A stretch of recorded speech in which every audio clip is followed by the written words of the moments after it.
The U.S. government has declared that it will provide financial assistance to corporations that build modern semiconductor factories and research facilities, covering 5 to 15% of their construction expenses. Samsung Electronics, for instance, is constructing a semiconductor factory worth 22.3 trillion won in Texas, and it could receive up to 3.4 trillion won in subsidies. The U.S. government has implemented this policy with the aim of luring the top semiconductor companies from around the world to establish themselves in the U.S. While the U.S. is currently a leader in semiconductor design, manufacturing has traditionally been the domain of Korean and Taiwanese companies. However, the global supply chain was disrupted during the COVID-19 pandemic, and the prospect of a potential invasion of Taiwan by China has raised concerns about importing semiconductors from Taiwan in the future. As a result, there is growing sentiment in the U.S. that domestic semiconductor manufacturing is necessary. The U.S. is also aiming to hold China in check.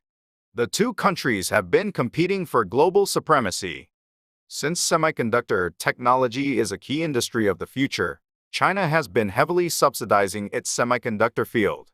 The U.S. is also trying to reorganize its cutting-edge semiconductor supply chain with itself at the center.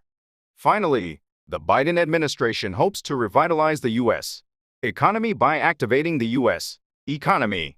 It aims to bring factories from countries with relatively low labor costs back to the U.S.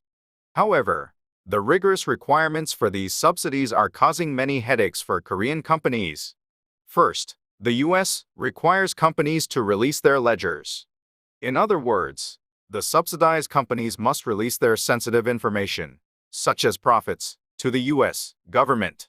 There is also a clause that the companies making more money than expected would have to give parts of it back to the U.S. government.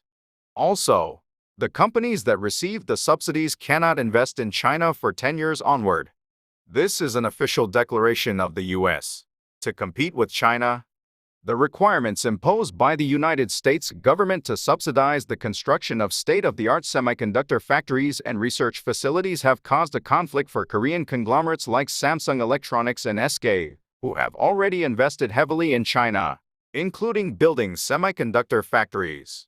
Applying for the U.S. government's subsidies may hamper their future business in China, and it may also be challenging for Korean companies to reveal their corporate information about profits to the U.S. government.